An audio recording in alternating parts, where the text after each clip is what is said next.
প্রথম বিদেশ সফরে আজ মালয়েশিয়া চীন যাচ্ছেন প্রধানমন্ত্রী। গুরুত্ব পাবে শ্রমবাজার, মুক্ত বাণিজ্য ও তিস্তা মহাপরিকল্পনা ইস্যু।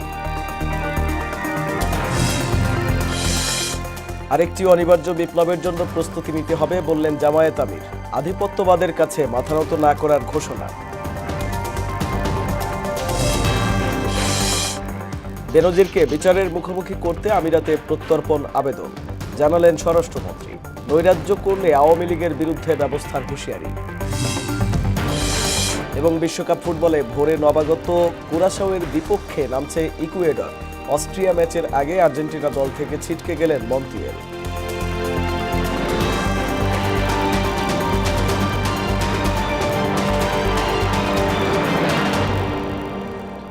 আসসালামু আলাইকুম, স্বাগত মোহনা সংবাদে। এতক্ষণ শুনছিলেন শিরোনাম, পুরো সংবাদের সঙ্গে আছি আমি আরিফুল ইসলাম। লেখাপড়ার পাশাপাশি খেলাধুলা এবং সংস্কৃতির প্রতি মনোযোগ দিতে শিশুদের তাগিদ দিয়েছেন প্রধানমন্ত্রী তারেক রহমান। বলেন, আগামীর বাংলাদেশ বিনির্মাণে নতুন প্রজন্মকে প্রস্তুত থাকতে হবে। শনিবার বিকেলে আরবি স্টেডিয়ামে প্রাথমিক বিদ্যালয় গোল্ড কাপ ফুটবল টুর্নামেন্টের চূড়ান্ত পর্বের খেলা ও পুরস্কার বিতরণ অনুষ্ঠানে এসব কথা বলেন সরকার প্রধান। বিশ্ব সভায় বাংলাদেশের পরিচিতি আরও উজ্জ্বল করতে শিশুদের দক্ষ হিসেবে গড়ে ওঠার আহ্বানও জানান তিনি। তানজিদ ভুঁইয়ার প্রতিবেদন। প্রাথমিক শিক্ষার সবচেয়ে বড় ক্রীড়া আয়োজন প্রাথমিক বিদ্যালয় গোল্ড কাপ ফুটবল টুর্নামেন্টের চূড়ান্ত পর্বে দেখা গেল ব্যতিক্রমী এক দৃশ্য। প্রধানমন্ত্রী তারেক রহমানকে কাছে পেয়ে উচ্ছ্বাসে মেতে উঠে শত শত ক্ষুদে শিক্ষার্থী। শনিবার বিকেলে আর্মি স্টেডিয়ামে অনুষ্ঠিত টুর্নামেন্টের ফাইনাল ম্যাচ উপভোগ করেন সরকার প্রধান। এরপর পুরস্কার বিতরণ অনুষ্ঠানে যোগ দেন তিনি। সরকারি প্রাথমিক বিদ্যালয় বাকেরগঞ্জ বরিশালকে ১.৫ মাস ধরে চলা এই টুর্নামেন্টে ২২ লাখ শিক্ষার্থী অংশ নিয়েছে জানিয়ে প্রধানমন্ত্রী তারেক রহমান বলেন, খেলাধুলার পাশাপাশি শিশুদের অন্যান্য কার্যক্রমেও পারদর্শী হতে হবে। আত্মবিশ্বাসী তরুণ প্রজন্মই পারবে সুন্দর বাংলাদেশ গড়ে তুলতে। তোমরা যদি সবকিছুতে নিজেদেরকে পারদর্শী করতে পারো, তাহলেই কিন্তু আমরা একটা সুন্দর বাংলাদেশ, একটা স্ট্রং বাংলাদেশ আমরা গড়ে তুলতে পারবো। আমি চাই তোমরা বাংলাদেশের, তোমরা যারা ভবিষ্যৎ, তোমাদের যত বন্ধু আছে, তোমরা সবাই শুধু খেলাধুলা না, খেলাধুলার পাশাপাশি পড়ালেখা বলো, কালচার বলো, সবকিছুতে তোমাদেরকে পারদর্শী হতে হবে। শুধু প্রাইমারি স্কুল না, এই একই গেমস আমরা সেকেন্ডারিতেও শুরু করব এবং ইনশাল্লাহ এই বছর সেকেন্ডারি থেকে এবং আগামী বছর প্রাইমারি থেকে আমরা প্রাইম মিনিস্টার্স কাপ ইন্ট্রোডিউস করব। সরকার প্রধান বলেন, নির্বাচনী প্রতিশ্রুতি অনুযায়ী ক্রীড়াঙ্গনের প্রতি বিশেষ নজর দেয়া হচ্ছে। অলিম্পিকে যেন আগামীতে বাংলাদেশ ভালো ফল আনতে পারে এ বিষয়ে সংশ্লিষ্টদের গুরুত্ব দিতে হবে। অলিম্পিকে আমরা যাই ঠিকই, কিন্তু অলিম্পিকে যাতে আমাদের রেজাল্ট আরো ভালো হয় সেই জন্য এর মধ্যে আমরা প্ল্যান প্রোগ্রাম অলরেডি নিয়েছি। শুধু লেখাপড়া করলে হবে না, খেলতে হবে। শুধু খেললেও হবে না, একই সাথে কালচারাল অ্যাক্টিভিটিস, ইনোভেটিভ অ্যাক্টিভিটিস সব আমাদেরকে বজায় রাখতে হবে। ক্রিকেটের পাশাপাশি ফুটবল, ভলিবল, সাঁতার, হ্যান্ডবলে আরও মনোযোগী হওয়ার তাগিদ দেন তিনি। যে গান করতে চায়, যে মিউজিক ইনস্ট্রুমেন্ট বাজাতে চায়, যে রং করতে চায়, যে ছবি আঁকতে চায়, যে ক্রাফট প্রতিযোগিতা করতে চায়, সবগুলোর ব্যবস্থা ইনশাল্লাহ আমরা করব। কাজে তোমাদের কোনো ভয় নাই, তোমাদেরকে কনফিডেন্ট বাচ্চা হিসেবে, কনফিডেন্ট মানুষ হিসেবে তোমাদেরকে বেড়ে উঠতে হবে। নতুন নতুন উদ্ভাবনের মাধ্যমে বিশ্ব সভায় দেশকে আরো ভালোভাবে পরিচিত করতে নতুন প্রজন্মের প্রতি আহ্বান জানান প্রধানমন্ত্রী। বাংলাদেশকে একটা স্ট্রং বাংলাদেশ হিসেবে গড়ে তুলতে হবে, বাংলাদেশকে একটা ফেমাস কান্ট্রি হিসেবে গড়ে তুলতে হবে। তানজিদ ভুঁইয়া, মোহনা সংবাদ, ঢাকা। ৬ দিনের সফরে আজ মালয়েশিয়া ও চীন সফরে যাচ্ছেন প্রধানমন্ত্রী তারেক রহমান। দুপুরে কুয়ালালামপুরের উদ্দেশ্যে ঢাকা ছাড়বেন তিনি। সরকার গঠনের পর এটি প্রধানমন্ত্রীর প্রথম বিদেশ সফর, যেখানে শ্রমবাজার, মুক্ত বাণিজ্য, তিস্তা মহাপরিকল্পনা ও বিনিয়োগ সহযোগিতা সহ বিভিন্ন বিষয় নিয়ে প্রাধান্য পাবে বলে জানিয়েছেন পররাষ্ট্র সচিব আসাদ আলম সিয়াম। শামীমুজ্জামান চৌধুরীর রিপোর্ট। সরকার গঠনের পর প্রধানমন্ত্রী তারেক রহমানের প্রথম বিদেশ সফর ঘিরে তৈরি হয়েছে নানা জল্পনা কল্পনা। মালয়েশিয়ার মাধ্যমে শুরু হওয়ায় এ সফর কূটনৈতিক মহলে বিশেষ তাৎপর্য বহন করছে বলে মনে করছেন রাজনৈতিক বিশ্লেষকরা। দেশটির সঙ্গে মুক্ত বাণিজ্য ও বাংলাদেশিদের জন্য শ্রমবাজার বিদ্যমান সংকট সমাধানের বিষয় গুরুত্ব পাবে বলে জানিয়েছেন পররাষ্ট্র সচিব আসাদ আলম সিয়াম। অত্যন্ত গুরুত্বপূর্ণ ভূমিকা রাখবে বলে আমরা মনে করি। আমরা আশাবাদী এই সফর দুই ভাতৃবর্তী মুসলিম দেশের মধ্যে পারস্পরিক শ্রদ্ধা, আস্থা ও সহযোগিতার ভিত্তিতে আমাদের সম্পর্ককে আরো সুদৃঢ় ও শক্ত করবে। এতে বাংলাদেশ মালয়েশিয়ার মধ্যে বেশ কয়েকটি সমঝোতা স্মারক, একটি অ্যাকশন প্ল্যান ও প্রোটোকল সংক্রান্ত নোট স্বাক্ষরের সম্ভাবনা রয়েছে। বলপূর্বক বাস্তুচ্যুত মিয়ানমারের নাগরিক রোহিঙ্গাদের প্রত্যাবাসনে মালয়েশিয়া সহ আসিয়ান সদস্য রাষ্ট্রসমূহকে অধিকতর সক্রিয় ও কার্যকর ভূমিকা রাখার জন্য আমরা জোরালো অনুরোধ করব। এছাড়া চীন সফরে দুটি চুক্তি সহ সই হতে পারে 13টি সমঝোতা স্মারক। সামরিক সক্ষমতা বিকাশ নিয়েও আলোচনা হতে পারে। এছাড়া খুলতে পারে নতুন বিনিয়োগের দ্বার। সফরকালে মাননীয় প্রধানমন্ত্রীর সাথে চীনের মাননীয় প্রধানমন্ত্রী এবং চীনের মহামান্য রাষ্ট্রপতির সাথে দুটি দ্বিপাক্ষিক বৈঠক হবে। উভয় দেশের প্রধানমন্ত্রীর উপস্থিতিতে বাংলাদেশ ও চীনের মধ্যে বেশ কয়েকটি সমঝোতা স্মারক স্বাক্ষরিত হবে। শীর্ষ পর্যায়ে বৈঠকে তিস্তা মহাপরিকল্পনা, সমন্বিত নদী ব্যবস্থাপনা এবং সামরিক সহযোগিতা সহ বিভিন্ন কৌশলগত বিষয়ে আলোচনা হবে বলে জানিয়েছেন পররাষ্ট্র মন্ত্রণালয়। বৈঠকে দ্বিপাক্ষিক, আঞ্চলিক এবং বৈশ্বিক বিভিন্ন গুরুত্বপূর্ণ বিষয়ে বিস্তারিত আলোচনা হবে। শামীমুজ্জামান চৌধুরী, মোহনা সংবাদ, ঢাকা। প্রধানমন্ত্রী তারেক রহমানের মালয়েশিয়া চীন সফর ঘিরে একটি মহল নেতিবাচক পরিবেশ সৃষ্টির পায়তারা করছে বলে অভিযোগ করেছেন প্রধানমন্ত্রীর রাজনৈতিক উপদেষ্টা ও বিএনপির সিনিয়র যুগ্ম মহাসচিব রুহুল কবির রিজভী। শনিবার দুপুরে রমনা ইঞ্জিনিয়ার্স ইনস্টিটিউটে এক সেমিনারে এ মন্তব্য করেন তিনি। বলেন, নিজেদের স্বার্থ রক্ষা করে শক্তিশালী পররাষ্ট্রনীতি তৈরি করতেই প্রধানমন্ত্রী এই সফর করছেন। এমদাদুল হক খানের প্রতিবেদন।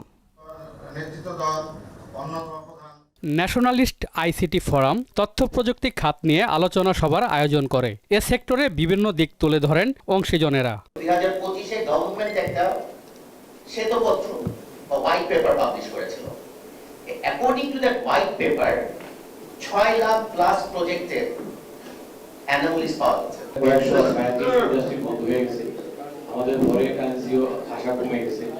এ সময় প্রধানমন্ত্রীর রাজনৈতিক ও শিল্প উপদেষ্টা রুহুল কবির রিজভী বলেন, প্রধানমন্ত্রীর মালয়েশিয়া চীন সফর ঘিরে উস্কানির মাধ্যমে নেতিবাচক পরিবেশ সৃষ্টির পায়তারা চলছে। দেশের প্রধানমন্ত্রী আগামীকাল তিনি দুটি দেশ সফরে যাচ্ছেন।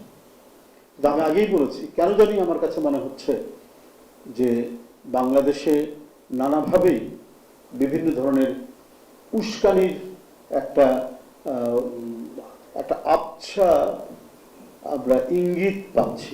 বিদেশে বিএনপির প্রভূনেই উল্লেখ করে রিজভী বলেন, নিজেদের স্বার্থ রক্ষা করে শক্তিশালী পররাষ্ট্রনীতি তৈরি করতেই প্রধানমন্ত্রীর এই সফর। বিভিন্ন দেশগুলোতে আমাদের কেউ শত্রু নেই, সবাই বা প্রভু নেই, সকলেই আমরা বন্ধু। এটা হচ্ছে ঘোষিত নীতি। আমাদের একটা শক্তিশালী পররাষ্ট্র নীতি থাকতে হবে এবং সেই নীতির উপর ভিত্তি করেই বিভিন্ন দেশে আমাদের কার্যক্রম বৃদ্ধি করতে হবে। তিনি আরো বলেন, দেশের স্বাধীনতা ও সার্বভৌমত্ব বিপন্ন হয় এমন কিছু সরকার করবে না। নানামুখী ষড়যন্ত্র মোকাবেলা করেই দেশ এগিয়ে যাবে বলেও মন্তব্য করেন তিনি। জাতীয়তাবাদী শব্দ থাকার কারণে এই সরকারের প্রকৃতিটা এমন কিছু করবে না যে আমাদের সার্বভৌমত্ব প্রতিদিন একটু একটু একটু একটু করে দুর্বল হয়, সে কাজ তো করবে না। সুতরাং এই সরকারকে অনেক চক্রান্ত, অনেক ষড়যন্ত্র মোকাবেলা করেই তাকে এগোতে হবে। বেকারত্ব ও কর্মহীনতা দূর করার জন্য আইসিটি খাতের বিস্তৃত করা প্রয়োজন বলে মন্তব্য করেন প্রধানমন্ত্রীর এই উপদেষ্টা।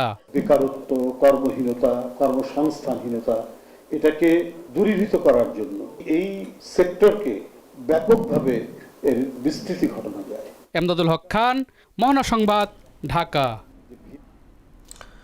মালয়েশিয়ার বন্ধ শ্রমবাজার পুনরায় চালুর পাশাপাশি স্বল্প খরচে শ্রমিকরা যাতে দেশটিতে যেতে পারে সে বিষয়ে প্রধানমন্ত্রী তারেক রহমানের কাছে দাবি জানানো হবে বলে জানিয়েছেন মালয়েশিয়া বিএনপির সভাপতি ইঞ্জিনিয়ার বাদলুর রহমান খান। কোনো প্রবাসী মৃত্যুবরণ করলে বিনা খরচে বাংলাদেশে নেওয়া সহ প্রবাস জীবন শেষে দেশে বিনিয়োগ বান্ধব পরিবেশ নিশ্চিতের দাবিও জানান তিনি। শনিবার রাতে মালয়েশিয়ার কুয়ালালামপুরে একটি হোটেলে মালয়েশিয়া বিএনপির সভাপতি সাংবাদিকদের জানান, প্রধানমন্ত্রীর সুধী সমাবেশে দেশটিতে বসবাসরত বাংলাদেশি ব্যবসায়ী সহ বিএনপি ও অঙ্গ সংগঠনের নেতাকর্মীরা অংশ নেবেন। প্রবাসীদের ইকোসিস্টেম কার্ড চালুর উদ্যোগকে স্বাগত জানিয়ে জুলাই আন্দোলনের রিমিটেন্স শাটডাউনের কথাও তুলে ধরেন বাদলুর রহমান খান। আমাদের যাতে স্বল্প পয়সায় বা আমাদের মালয়েশিয়াতে নতুন আসতে পারে, আর এখানে প্রবাসীরা কেউ কেউ আছেন যাদের হয়তো ইলিগাল আছেন, তাদেরকে লিগালাইজেশন করা যেতে পারে। প্রবাসীরা যাতে বাংলাদেশে গিয়ে নতুন করে বিনিয়োগ করতে পারে বা তাদেরকে বিনিয়োগ বান্ধব পরিবেশ তৈরি করে দিতে পারে, সেটারও আমরা একটা দাবি করব। এবং আমরা এটাও দাবি করবো যে আমাদের অনেক সময় বিভিন্ন এয়ারলাইন্সের টিকিট বা বিভিন্ন কিছুতে অনেক কিছু হয় যেগুলো কম পয়সায় যাতে আমরা যাতায়াত করতে পারি, অনেক ধরনের সিন্ডিকেশন যাতে না হয়, এই ব্যাপারে আমরা হয়তো দৃষ্টি আকর্ষণ করবো। সর্বোপরি উনি যে প্রবাসী কার্ড দেওয়ার মধ্যে যে প্রোগ্রাম নিয়েছেন, সেই প্রোগ্রামটা উনি যেন মানে পরিপূর্ণভাবে করতে পারেন, সেটা আমরা ওনাদেরকে দাবি করবো। নির্বাচনের আগে দেয়া সকল প্রতিশ্রুতি সরকার দ্রুত বাস্তবায়ন করবে বলে জানিয়েছেন এলজিআরডি মন্ত্রী ও বিএনপি মহাসচিব মির্জা ফখরুল ইসলাম আলমগীর। শনিবার দুপুরে 24 জুলাই আন্দোলনে নিহতদের কবর জিয়ারতের পর মুন্সিগঞ্জ পৌরসভার সদর মোল্লারচর এলাকায় দীর্ঘদিনের ভোগান্তির কারণ হয়ে ওঠা কাঠের সেতু পরিদর্শন শেষে একথা বলেন তিনি। শিগগিরই স্থানীয়দের মধ্যে প্রশস্ত পাকা সেতু নির্মাণের আশ্বাসও দেন মন্ত্রী। বলেন, মুন্সিগঞ্জের উন্নয়নে ফ্যাসিস্ট সরকার যে কাজগুলো করেনি তাও শেষ করা হবে।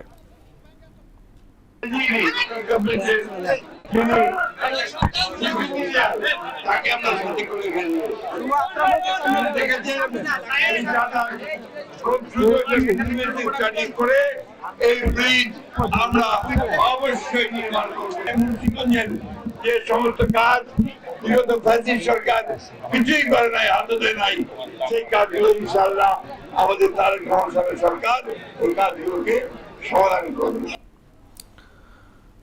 জামায়াতে ইসলামী কোনো আধিপত্যবাদের কাছে মাথা নত করবে না, এমন মন্তব্য করে দলটির আমির ডাক্তার শফিকুর রহমান বলেন, আরেকটি অনিবার্য বিপ্লবের জন্য জাতিকে প্রস্তুতি নিতে হবে। শনিবার দুপুরে খুলনার সার্কিট হাউস মাঠে আয়োজিত বিভাগীয় সমাবেশে দুর্নীতি, চাঁদাবাজ ও দলীয় প্রভাবমুক্ত মানবিক বাংলাদেশ গড়তে রাজপথে আন্দোলনের হুঁশিয়ারিও দেন তিনি। শহীদুল হাসানের তথ্যচিত্রে তাহসিন তারিনের প্রতিবেদন। গণভোটের রায় বাস্তবায়ন, জনদুর্ভোগ নিরসন এবং দ্রব্যমূল্য নিয়ন্ত্রণের দাবিতে খুলনা সার্কিট হাউস ময়দানে জামায়াত ইসলামীর নেতৃত্বাধীন 11 দলীয় ঐক্যের এই বিভাগীয় সমাবেশ।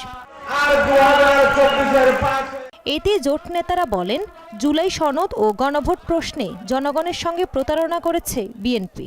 সংস্কারমুখী ম্যান্ডেট বাস্তবায়ন করা রাজনৈতিক দলগুলোর নৈতিক দায়িত্ব। আবু জাহেলের মতো সংবিধানের আশ্রয় নিয়ে বাংলাদেশের মুক্তিকামী জনতার যে ঐতিহাসিক লড়াই, সেই লড়াইকে আপনি অস্বীকার করেছেন। বিএনপির সঙ্গে অন্তর্বর্তীকালীন সরকারের গাদ্দারদের দলে দলে আঘাত, সেটাই ছিল অন্তহীন প্রতারণা। বিরোধী দলীয় নেতা ও জামায়াতের আমির ডাক্তার শফিকুর রহমান বলেন, তার দল কোনো আধিপত্যবাদের কাছে মাথা নত করবে না, বরং বিশ্বের বুকে স্বাধীন সার্বভৌমত্ব রাষ্ট্র হিসেবে সম্মান সাহসের সঙ্গে মাথা তুলে দাঁড়াতে প্রয়োজনে আবারও বিপ্লব হবে। আরেকটি অনিবার্য বিপ্লবের জন্য প্রস্তুতি নিতে হবে। এই বিপ্লব কোনো দলকে ক্ষমতায় বসানোর জন্য নয়, কোনো গোষ্ঠী এবং পরিবারকে তুষামোদ করার জন্য নয়, কোন আধিপত্যবাদের কাছে মাথা নত করার জন্য নয়, বরঞ্চ দুনিয়ার বুকে স্বাধীন সার্বভৌম রাষ্ট্র হিসাবে সম্মান, ইজ্জত, শক্তি, সাহস নিয়ে মাথা তুলে দাঁড়ানোর জন্য হবে আগামীর বিপ্লব। দুর্নীতি, চাঁদাবাজ ও দলীয় প্রভাবমুক্ত মানবিক বাংলাদেশ গড়তে রাজপথে আন্দোলনের হুঁশিয়ারিও দেন ডাক্তার শফিক। দুর্নীতিমুক্ত, চাঁদাবাজ মুক্ত, দলীয় প্রভাব মুক্ত একটি মানবিক বাংলাদেশ করার জন্য আমি যুব সমাজের প্রতি আরেকবার প্রাণ করে আহ্বান জানাচ্ছি। তাহসিন তারিন, মোহনা সংবাদ। আমিরাত সরকার শিগগিরই সাবেক আইজিপি বেনজির আহমেদকে ফেরত দেবে বলে আশা জানিয়েছেন স্বরাষ্ট্রমন্ত্রী সালাউদ্দিন আহমদ। শনিবার দুপুরে সচিবালয়ে এক অনুষ্ঠানে তিনি বলেন, দেশটিতে বেনজিরের প্রত্যর্পণ আবেদন পাঠানো হয়েছে। কার্যক্রম নিষিদ্ধ আওয়ামী লীগকে মাফিয়া দল হিসেবে আখ্যা দিয়ে মন্ত্রী বলেন, কোনো নৈরাজ্য সৃষ্টির চেষ্টা করলে তাদের বিরুদ্ধে ব্যবস্থা নেওয়া হবে। তানজিদ ভুঁইয়ার আরও একটি প্রতিবেদন। আইনশৃঙ্খলা রক্ষায় কৃতিত্বপূর্ণ অবদানের স্বীকৃতি হিসেবে পুলিশ সদস্যদেরকে পুরস্কার প্রদান করে স্বরাষ্ট্র মন্ত্রণালয়। আমাদের পুলিশ বাহিনী তার যে মোরাল বেস, মোরাল কারেজ, সেটা ফিরে পেয়েছে খুব শীঘ্রই, মানে খুব তড়িৎ গতিতে। নির্বাচিত সরকার আসার পর তারা এত বেশি সক্রিয় হয়েছে, দায়িত্ব পালন করছে এবং নিজের জীবনের ঝুঁকি নিয়ে তারা দায়িত্ব পালন করছে, সেটা লক্ষণীয়। এ সময় কার্যক্রম নিষিদ্ধ আওয়ামী লীগকে মাফিয়া দল হিসেবে উল্লেখ করেন স্বরাষ্ট্রমন্ত্রী সালাউদ্দিন আহমদ। বলেন, তারা অস্থিতিশীল পরিস্থিতি সৃষ্টির চেষ্টা করলে কঠোর ব্যবস্থা নেওয়া হবে। কার্যক্রম নিষিদ্ধ সন্ত্রাস বিরোধী আইনে দলের, আমরা তো পলিটিক্যালি বলে যে it is no political party, এটা একটা মাফিয়া পার্টি। তো তারা বাংলাদেশে উশৃঙ্খলা অস্থিরতা সৃষ্টি করতে চাইবে, তো পুলিশ বাহিনী তার দায়িত্ব পালন করবে, সেজন্য অ্যালার্ট করা হয়েছে সারা দেশে। এ সময় সাবেক পুলিশ পরিদর্শক বেনজির আহমেদকে দেশে ফিরিয়ে আনার বিষয়ে কথা বলেন স্বরাষ্ট্রমন্ত্রী। আইনি প্রক্রিয়া শেষে শিগগিরই বেনজির আহমেদকে দেশে ফিরিয়ে আনা সম্ভব বলে আশা করছে সরকার। আমরা আশা করি ইউএই গভর্নমেন্ট যথাযথ প্রক্রিয়া অনুসরণ করে খুব শিগগির তাকে ফেরত দেওয়ার ব্যবস্থা করবে। আমরা পারসুয়েশনে থাকব। যে কোনো সরকারের তুলনায় আমরা যেই গতিতে, যে স্পিডে কাজ করছি মাননীয় প্রধানমন্ত্রীর নির্দেশনায় সর্বক্ষেত্রে, সেটা নিশ্চয়ই আপনাদের দৃষ্টিগোচর হচ্ছে। 12 তারিখে আমরা ইন্টারপোলের মাধ্যমে, ইতিপূর্বে যে ইন্টারপোলের মাধ্যমে আমরা রেড নোটিশ জারি করেছিলাম, সেটা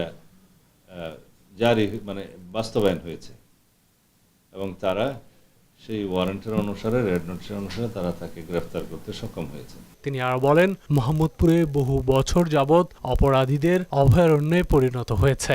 রাতারাতি তার নির্মূল করা সম্ভব নয়, তবে পর্যায়ক্রমে অপরাধ নিয়ন্ত্রণের চেষ্টা চলবে বলেও জানান স্বরাষ্ট্রমন্ত্রী। মোহাম্মদপুরকেও আমরা নিয়ন্ত্রণে নিয়ে আসবো ইনশাআল্লাহ, সেখানে অপরাধীদেরকে নির্মূল করা হবে পর্যায়ক্রমে। তানজিদ ভুইয়া, মোহনা সংবাদ, ঢাকা।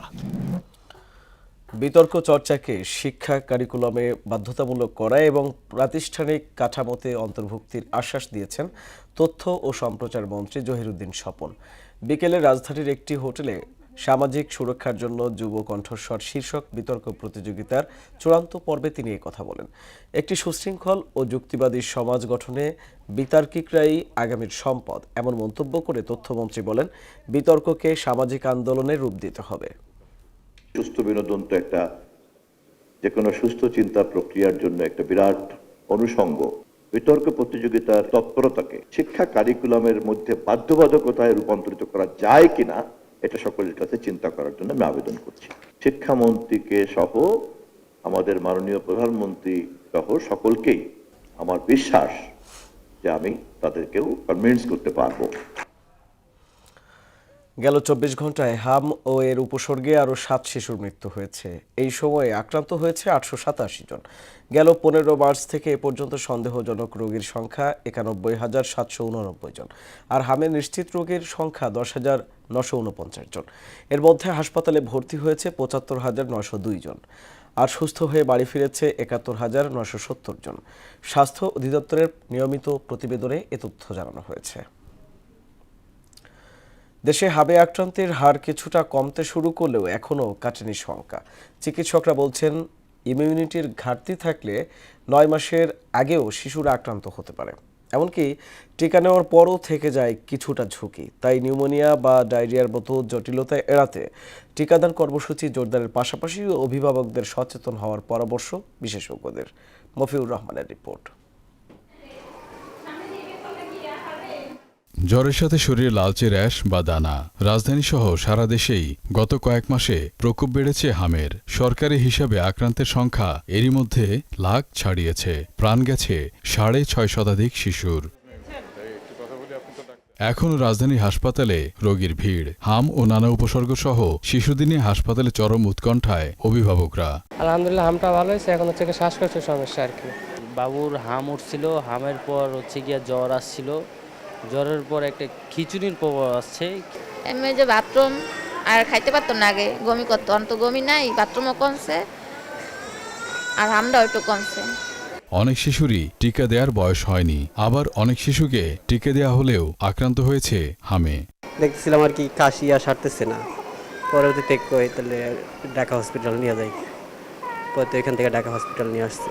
মানে হাম হওয়ার আগে টিকা দিতে পারিনি, হাম হয়েছে, হাম হওয়া শেষ, হাম হওয়ার 1-2 সপ্তাহ পরেই হামের টিকা দিছি।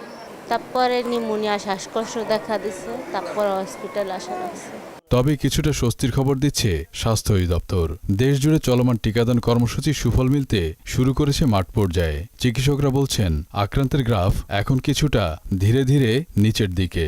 মিজেলসের প্রকোপটা এখন অনেকটা কমে গেছে, মৃত্যুর হারও কমে গেছে। সবাই শুধু হামের কারণে মারা গেছে ব্যাপারটা এরকম না, কিছু হচ্ছে কনফার্ম হাম আর কিছু হচ্ছে সন্দেহজনক হাম, সাসপেক্টেড হাম। ওদের সাথে নিউমোনিয়া ছিল, ওদের আর অন্যান্য উপসর্গ ছিল, অন্যান্য সমস্যা ছিল। সাধারণত 9 মাস বয়সে প্রথম ডোজ দেয়া হলেও চিকিৎসকদের কপালে চিন্তার ভাঁজ ফেলেছে শিশুদের রোগ প্রতিরোধ ক্ষমতার ঘাটতি। পুষ্টিহীনতা বা ইমিউনিটি কম থাকায় অনেক শিশু 9 মাস বয়স হওয়ার আগেই আক্রান্ত হচ্ছে এই ছোঁয়াচে রোগে। ইদানিং দেখা গেছে যে যেহেতু তার আশেপাশের কারণেও, কন্টাজিয়াসের কারণে এবং তার দুর্বলতার কারণে, অন্যান্য ইমিউনিটি দুর্বলতার কারণে ওদের প্রকোপটা বেড়ে গেছে। 9 মাসের কম বয়সী বাচ্চাদের হচ্ছে। চিকিৎসকদের মতে হাম কেবল সাধারণ কোনো জ্বর নয়, সঠিক সময় ব্যবস্থা না নিলে এটি ডেকে আনতে পারে ফুসফুসের মারাত্মক ইনফেকশন ও নিউমোনিয়া। সাথে তীব্র ডায়রিয়া ও ডিহাইড্রেশনের কারণে শিশুর জীবন পড়তে পারে ঝুঁকিতে। এই হাম মিজাজের কমপ্লিকেশন হিসেবেই চোখের সমস্যা, লাংসের সমস্যা, ডায়রিয়ার সমস্যা, ব্রেইনের সমস্যা, অনেক কিছু হচ্ছে। এই পরিস্থিতি মোকাবেলায় 9 ও 15 মাস বয়সে হাম রুবেলার 2 ডোজ টিকা নিশ্চিত করার তাগিদ দিয়েছেন বিশেষজ্ঞরা। একই সাথে আক্রান্ত শিশুকে আইসোলেশনে রাখা এবং জটিলতা দেখামাত্র হাসপাতালে নেওয়ার পরামর্শ তাদের। মফিউর রহমান, মোহনা সংবাদ, ঢাকা। আমলা নির্ভরতার অভিযোগ তুলে প্রস্তাবিত 2026-27 অর্থবছরের বাজেট পুনর্বিবেচনার দাবি জানিয়েছে Bangladesh textile mills association BTMA। শিল্পের সুরক্ষা এবং বিকাশে 4 দফা প্রস্তাব তুলে ধরে সংগঠনটি। শনিবার দুপুরে রাজধানীর একটি হোটেলে আয়োজিত ব্রিফিংয়ে BTMA নেতারা বলেন, এই বাজেট অপরিবর্তিত অবস্থায় বাস্তবায়ন হলে দেশের টেক্সটাইল খাত মারাত্মক সংকটে পড়বে। নাজমুল ইসলামের প্রতিবেদন। আমার বক্তব্যের প্রারম্ভেই প্রস্তাবিত 2026-27 অর্থবছরের বাজেট নিয়ে সংবাদ সম্মেলন আয়োজন করে টেক্সটাইল মিলস অ্যাসোসিয়েশন BTMA। আমার বক্তব্যের প্রারম্ভে দেশীয় শিল্পের সুরক্ষায় 30% মূল্য সংযোজন শর্ত বহাল, কর্পোরেট কর 12% নামানো, PSF এর উপর অতিরিক্ত শুল্ক এবং নগদ সহায়তার উপর উৎসে কর প্রত্যাহারের দাবি জানান সংগঠনটির নেতারা। আমাদের প্রণোদনাটা যদি 1.5% থেকে 5% করা হয় তাহলে সরকারের 3,500 কোটি টাকা বেশি লাগে ইনসেন্টিভে। এই সমস্ত যে পলিসি সাপোর্ট রিলেটেড যে বিষয়গুলো রয়েছে সেখানে আমরা সরকারের হস্তক্ষেপ, প্রত্যক্ষ হস্তক্ষেপ আশা করছি। এটা কিন্তু সরকারের জন্য এবং এই সেক্টরের জন্য অনেকেই মনে করেন যেটা খারাপ, বাট এটা আমাদের এই সেক্টরের জন্য কিন্তু আশীর্বাদ। টেক্সটাইল খাতকে পোশাক শিল্পের মূল ভিত্তি উল্লেখ করে BTMA সভাপতি শওকত আজিজ রাসেল বলেন, এই খাত শক্তিশালী না হলে স্থানীয় মূল্য সংযোজন ও রপ্তানি সক্ষমতা ক্ষতিগ্রস্ত হবে। এজন্য প্রস্তাবিত বাজেট পূর্ণ বিবেচনার দাবি জানান তিনি। বাজেটেই শুনতে পেরেছে যে আমাদেরকে রিভ্যাম্প করতে গেলে এখন আপনার দরকার হচ্ছে 60,000 কোটি। এই 60,000 কোটি টাকা কাকে দেওয়া হবে, কেন দেওয়া হবে, কিভাবে দেওয়া হবে, এটার কিন্তু কোনো রোডম্যাপ এখন আমরা পাই নাই। বর্তমানে বিশ্ববাজারে ম্যানমেড ফাইবার ভিত্তিক পোশাকের চাহিদা বাড়ছে। তবে স্টাপল ফাইবারের উপর 5% আমদানি শুল্ক আরোপ করা হলে উৎপাদন ব্যয় বেড়ে পণ্যের বহুমুখীকরণ বাধাগ্রস্ত হবে বলেও জানান BTMA সভাপতি। তো সেই পরিমাণে ফাইন্যান্স আমরা দেখছি না, বরঞ্চ আমাদের যে ফ্যাক্টরিগুলো আছে ওগুলোর কাঁচামালও আমরা কিনতে পারছি না। নাজমুল ইসলাম, মোহনা সংবাদ, ঢাকা। অনেক ধন্যবাদ। উজানে থেকে নেমে আসা পাহাড়ি ঢলে তিস্তা নদীর পানি বৃদ্ধি পাচ্ছে। শনিবার বিকেলে দেশের বৃহত্তম সেচ প্রকল্প তিস্তা ব্যারাজ পয়েন্টে নদীর পানি বিপদসীমার 15 সেন্টিমিটার নিচ দিয়ে প্রবাহিত হয়। এদিকে আগামী 4 দিন রংপুর সহ ভারতের পশ্চিমবঙ্গে ভারী থেকে অতি ভারী বর্ষণের পূর্বাভাস দিয়েছে বন্যা পূর্বাভাস ও সতর্কীকরণ কেন্দ্র। আগামী 72 ঘন্টায় তিস্তা, ধরলা ও দুধকুমার নদীর পানি বৃদ্ধি পেয়ে লালমনিরহাট, রংপুর, নীলফামারী ও কুড়িগ্রামে নদীর পানি বিপদসীমার উপর দিয়ে প্রবাহিত হবে। এতে স্বল্পমেয়াদী বন্যার আশঙ্কা করা হচ্ছে। শেষ করব মোহনা সংবাদ, যাবার আগে জানিয়ে দিব শিরোনামগুলো আরো একবার।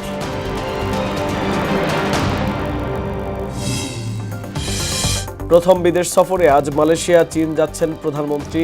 গুরুত্ব পাবে শ্রমবাজার, মুক্ত বাণিজ্য ও তিস্তা মহাপরিকল্পনা ইস্যু। আরেকটি অনিবার্য বিপ্লবের জন্য প্রস্তুতি নিতে হবে বললেন জামায়াত আমির। আধিপত্যবাদের কাছে মাথা নত না করার ঘোষণা। বেনজিরকে বিচারের মুখোমুখি করতে আমিরাতে প্রত্যর্পণ আবেদন জানালেন স্বরাষ্ট্রমন্ত্রী। নৈরাজ্য করলে আওয়ামী লীগের বিরুদ্ধে ব্যবস্থার হুঁশিয়ারি। এবং বিশ্বকাপ ফুটবলে ভোরে নবাগত কুরাসাওয়ের বিপক্ষে নামছে ইকুয়েডর। অস্ট্রিয়া ম্যাচের আগে আর্জেন্টিনা দল থেকে ছিটকে গেলেন মন্তিয়েল। এই ছিল মোহনা সংবাদে। মোহনার সবশেষ খবর জানতে ভিজিট করুন www.mohana.tv। সংবাদ দেখতে পারেন ফেসবুক, ইউটিউবেও। এতক্ষণ সঙ্গে থাকার জন্য ধন্যবাদ সবাইকে।